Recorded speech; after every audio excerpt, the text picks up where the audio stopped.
Hi patrons and VIP members. This is a very special video where I talk about something deeply personal, my camera settings. Okay, here's the disclaimer. The reason why cameras have different settings and options is so that you can choose your own. I do like to talk about how I work, but that never means that you have to do the same thing. I always learn from all of you, and I'm happy to share what I do. Here's the D500 with the 35mm f1.8G DX prime lens. I chose this lens for this overview because it's minimal. There's only one switch on the side of the lens, which we're going to leave in autofocus. That puts the emphasis on the camera itself. I'll be talking about a few different situations today, and you certainly might want to use different lenses for those circumstances. But lenses are a different topic for a different day. Okay, first let's talk about how I set my D500 before I put it away. For me, that's the most important time to make adjustments to my camera. It helps me to know what to expect when I pick up the camera. It helps me to be quick on the draw when inspiration strikes.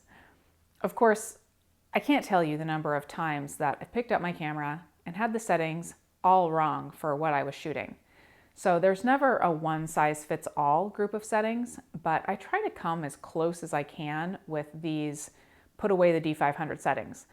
And like I said, it's a good baseline. Let's talk about settings on the body, starting with the autofocus switch. When I record videos, I'm in manual focus because that's basically what you need to do with a DSLR with studio videos to make sure you get focus every time. But when I put the camera away, I switch it back to autofocus. However, I truly try to check this one before I put it away and when I pick it back up. Double checking manual versus autofocus is always a good thing. And check that switch too if it's on your lens. Focus area, single point. I'm a control freak, so I use this for most types of shooting. And if I put it back this way every time, I know what to expect when I pick the camera back up. I also set single servo autofocus. You'll see me change this in a bit for action though. For shooting mode up here, I set it to aperture priority. This is how I shoot most often. Base ISO for the camera, which is ISO 100 for the D500, and I leave auto ISO off. I set auto white balance. I don't use auto white balance all that often, but I like to set it here so that I can rely on the camera if I need to quickly shoot. For metering, my general preference is center weighted metering. You won't see me switch from this very often. It works quite well for how I shoot. For the D500, up on this dial, I set continuous low. I know that sounds crazy, but this camera is so darn fast that if I don't set it on low, I get 2 of every picture. For action, continuous high is great, but for everything else, it's just too fast for me. I mean, I actually have to think about not taking 2 photos each time in order to take only one, and I have better things to think about. Anyway, your finger might be just quicker than mine, so you might like continuous high. And something never to forget, double check to assure that I've set exposure compensation back to 0. Otherwise, I'll be scratching my head when I pick up the camera next time and start shooting with it and think, why is the exposure not calculating properly? Fully charged battery in the camera when it goes on the shelf.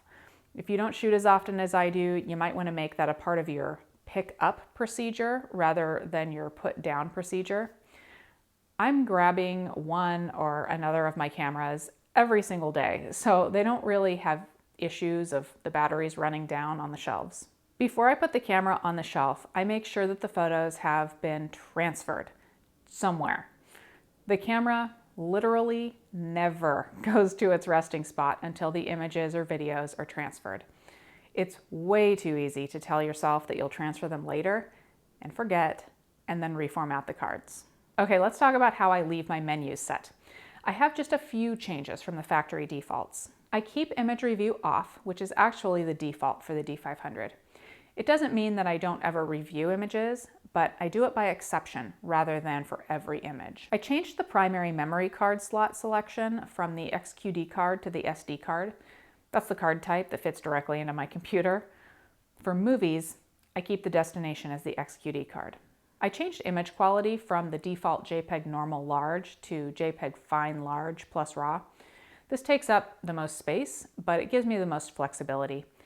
I leave the default setting of 14-bit RAW lossless compressed. Here's a big one, airplane mode. Always all the time. It's rare that I use the wireless capability on this camera, and it really drains battery life if you leave the capability on. So that's how I generally set the camera for putting it back on the shelf.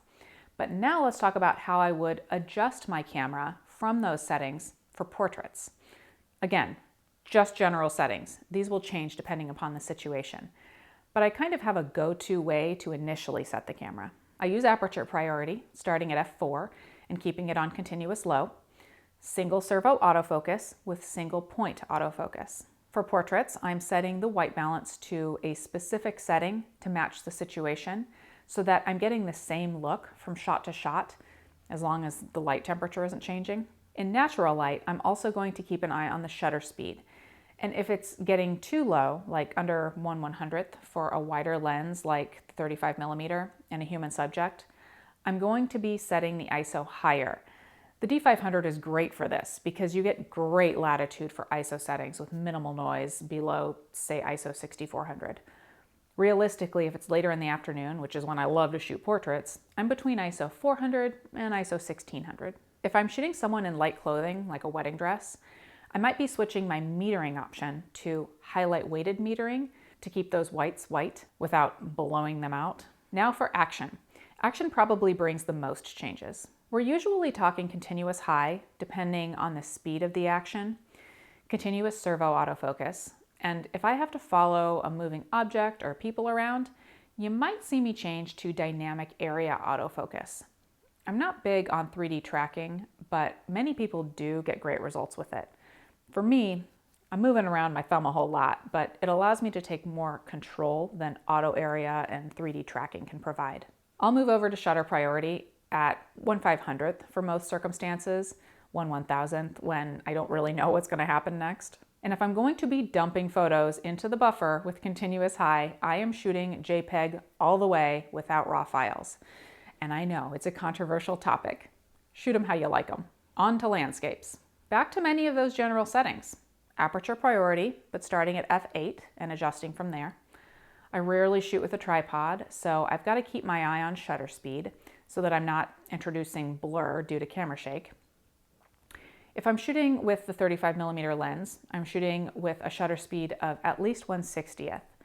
And if there are birds or other animals in the shot, maybe even a bit faster. I'll adjust white balance to suit the conditions and maybe shoot in the vivid picture control.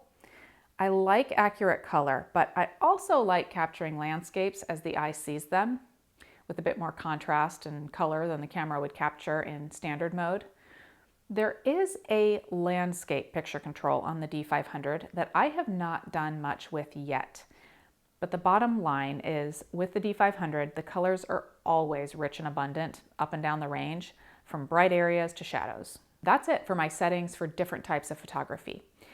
Now for one last thing for all shooting situations, and this is also extremely personal, here are my menu selections. My menu is where you can build your own list of menu options from the different menus. I like to keep it short, so it truly is easy to go to the items that I use most often. I keep ISO sensitivity settings on here. I like to use auto ISO sometimes, which I can turn on using the ISO button and the front command dial, but this enables me to quickly change the minimum shutter speed. I have white balance on here.